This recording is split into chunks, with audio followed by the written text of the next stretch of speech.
বের হইতেছে? এই যে পাথর বের হইতেছে, তাই না? আসসালামু আলাইকুম।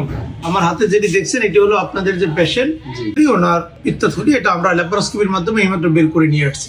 আলহামদুলিল্লাহ অপারেশনটা অত্যন্ত সুন্দরভাবে আমরা শেষ করেছি। নামটা বললে ভালো হয়। আমি ডাক্তার মোস্তাফিজুর রহমান, লিভার, পিত্তথলি, পিত্তনালী ও অ্যাডভান্স ল্যাপারোস্কোপিক সার্জন। তবে কোন রোগীর যদি এরকম পিত্তথলির সার্জারি করা হয়, পরবর্তী কিছু নিয়মকানুন মেনে চলতে হয়। সেটা হলো, যেমন এখন যে অপারেশনটা করলাম ঠিক 5 ঘন্টা পরে উনি খাওয়া শুরু করবে। সাধারণত 6 ঘন্টা পরে আমরা ছুটি দিয়ে দিই। বাসায় গিয়ে আগামী 7 দিন অতিরিক্ত কোনো তৈলাক্ত খাবার, যেমন খাসির মাংস, গরুর মাংস, পোলাও, কোরমা, বিরিয়ানি, তেহেরি, ডিমের কুসুম ও ডুবো তৈরি করা খাবার এই 7 দিনের জন্য খাবেন। 7 দিনের জন্য বরং কম ঝাল মশলা দিয়ে শাক সবজি, মাছ, মুরগি বা সকল ধরনের ফলমূল খেতে পারবে। ঠিক আছে?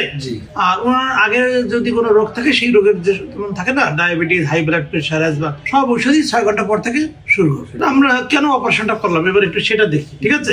আমরা সবাই জানি যে মানুষের পিত্তথলিতে লিভার যে পিত্তরস তৈরি করে হলুদ রঙের পানি, সেই পানি কিছু সময়ের জন্য এই থলিতে সে জমা থাকে। তার মানে হলো, যদি একটা নিরোগ বা সুস্থ পিত্তথলি কাটি এবং সেটা কাটলে পরে শুধুমাত্র পিত্তরস বের হবে। ঠিক আছে? অন্য কিছুই থাকবে না। যদি থাকে সেটাই হচ্ছে রোগ। তাহলে আমরা একটু পিত্তথলিটা কেটে দেখবো যে আসলে ওনার পিত্তথলির ভিতরে কি সমস্যা ছিল। তাহলে এই যে দেখছেন, আমি কাটার পরে এই যে রসগুলো বের হইতেছে, তাই না?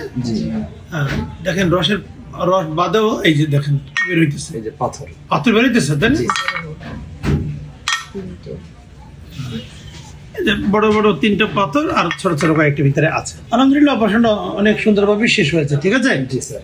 জি, আপনার এই অপারেশনে আমরা খুবই শুকরিয়া জ্ঞাপন করতেছি আল্লাহ তাআলার, এবং সাথে সাথে আপনারও কৃতজ্ঞতা প্রকাশ করতেছি সুন্দরভাবে করার জন্য। ঠিক আছে, চাইলে পাথরগুলো আপনারা নিয়ে যেতে পারবেন। জি স্যার, এগুলো আপনারা নিয়ে যেতে পারবেন।